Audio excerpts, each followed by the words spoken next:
But now we said it.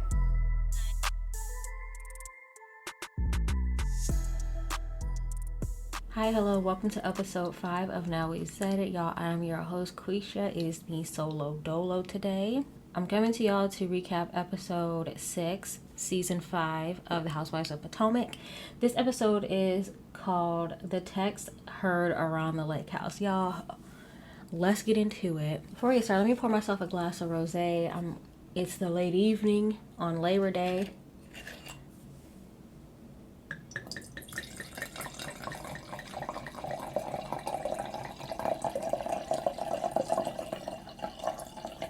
You know it's only right to drink some rosé on Labor Day, alright?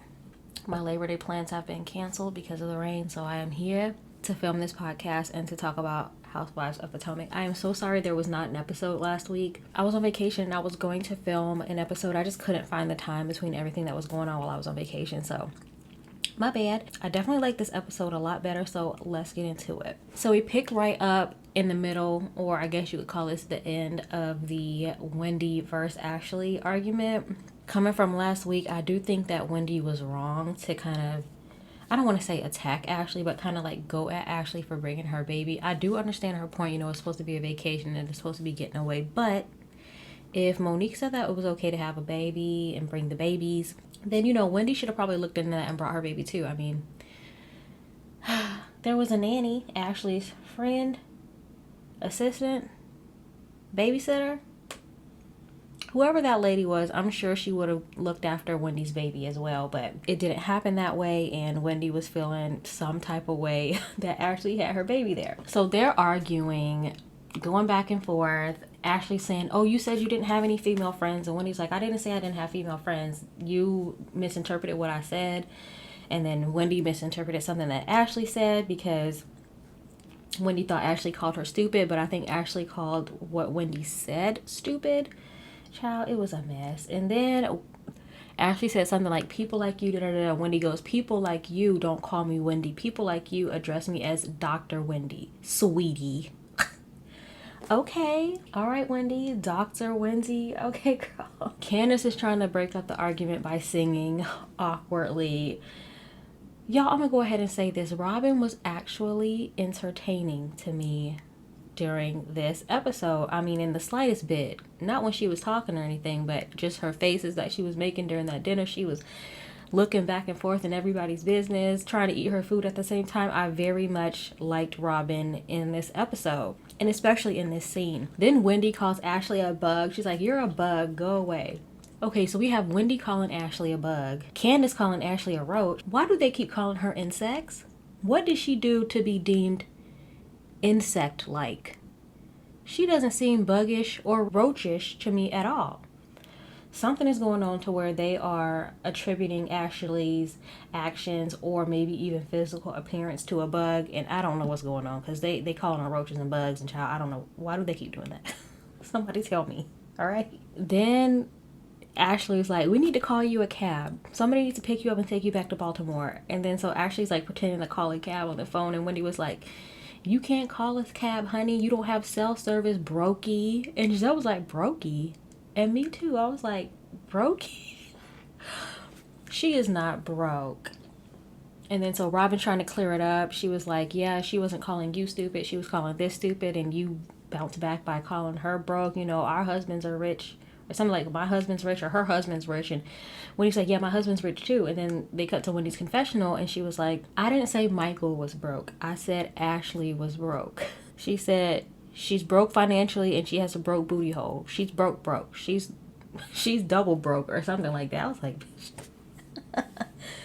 Wendy, girl. And to be honest, I don't think that Ashley is broke because obviously she gets money from the show, but she definitely doesn't have as much of her own money as a Wendy or who. Uh-oh. I don't know if any of them really got that much money. Ooh, child. All right, moving on.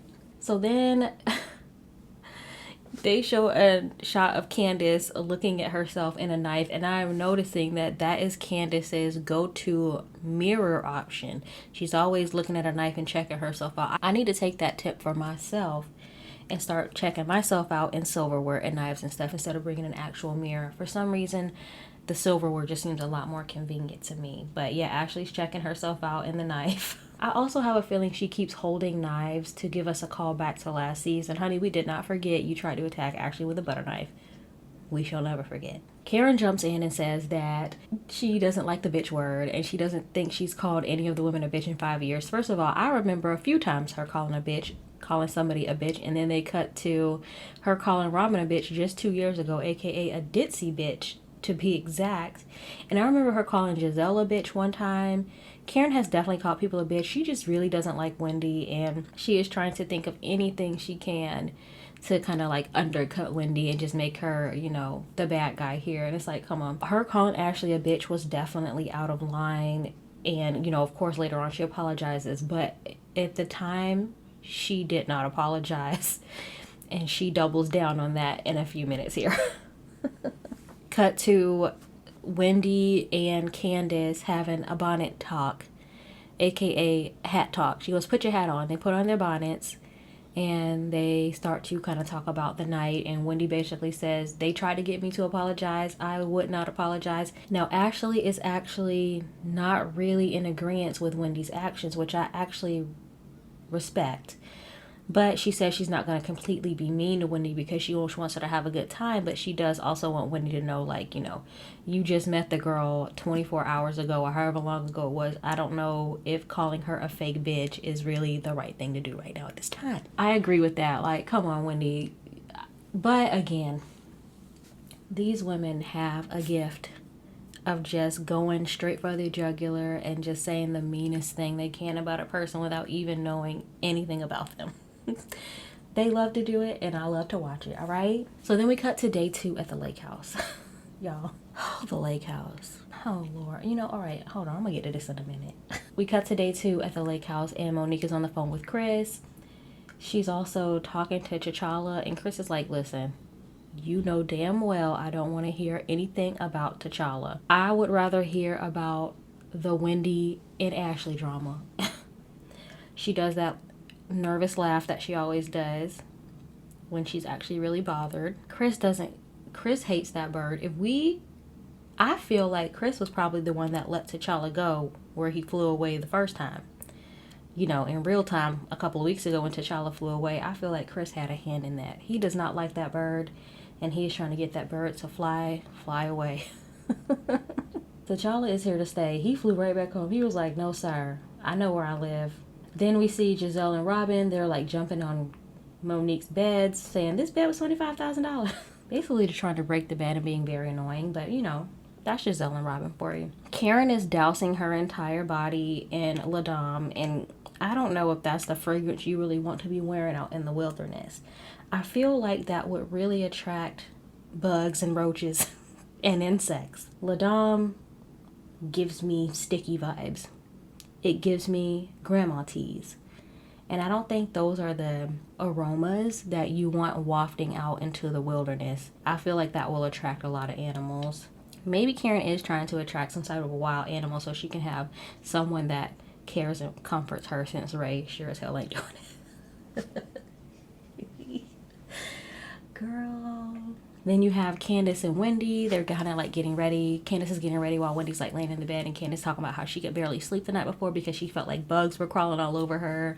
And just as she's talking, boom, a bug flies in her face. There's a lot of bug talk in this episode, and I don't blame them. Y'all, I am fresh off of a vacation from the Florida Keys, and I posted on my Instagram stories my body, my legs. I had at least, I'm not even joking, at least 30 bug bites on my legs alone. So I understand the bugs. I don't like bugs, and they don't like me. All right. So the women mosey on downstairs. Giselle is morninging. Good morning, everybody. All right, Giselle. I don't know if that's cute or annoying. Anyway, and they're all wearing robes that Monique got them, that it has everyone's name on it except for Wendy's, which just says newbie. Girl, that was shady as hell. Monique does not like Wendy for whatever reason. I think it has something to do with Candace. I can't really get down to the bottom of exactly what she has against Wendy. Who knows? I am sure we are going to find out the true issue.